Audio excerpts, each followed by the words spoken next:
Come along with me on my 8-day Carnival cruise to the Bahamas. I've been on quite a few cruises, but this is my very first time going to the Bahamas, so I was especially excited for this trip. As soon as I got onto the ship, I checked into my muster station for the muster drill, which was simple and easy, and then I went to go check out my room. This trip, I'm staying in a balcony cabin, which I don't typically do, so it was really nice to have the extra space and a private view of the ocean this time around. Shortly after settling in, I got my very first meal of the cruise from Guy's Burgers, and then headed up to the Lido deck for some fun at the sailaway party as we said adios to reality and hello to 8 days of vacation. The next day was a day at sea, so I mainly spent the day hanging out and relaxing around the ship to get rested up for our very first port the following day in Key West. Once we arrived, I set off on an excursion on the Conch Tour train, which was an excursion that takes you around the main areas of Key West. And I gotta say, this was the perfect excursion since it was my very first time visiting. The following day was our stop in Freeport, Bahamas. I took another tour this day that took me all around the island, getting to see local shopping areas, homes, resorts, and a beach. Freeport isn't very established and often doesn't get the best rep, but I gotta say, I thoroughly enjoyed my time here,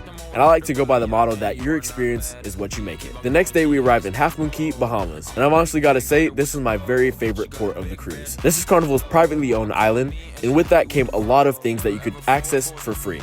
Not to mention the most beautiful water I've ever seen. It was honestly the perfect day, and to make it even better, once I got on board the ship, I had some delicious lobster rolls from the seafood shack, and shortly following that delicious meal, I enjoyed a great production show and the 80s rock and glow party up on the Lido deck. After a night of sleep from an exhausting but fun day in Moon Cay, we finally arrived in our final port stop of Nassau, Bahamas. Nassau has always been a place I wanted to visit, and it definitely didn't disappoint. I spent my day exploring the Atlantis Resort, checking out the aquarium, pools, and all the beautifully designed spaces. This place was truly the definition of paradise. Once we got back on board from Nassau, it was time to set sail and head back home to Texas. We had 2 final sea days left of the cruise, and I spent most of them trying different eateries around the ship, checking out the awesome shows and entertainment, and of course, relaxing shortly before it was time to get off the ship and unfortunately head home, even though I wish I could have stayed forever. Follow and stay tuned for more cruise content.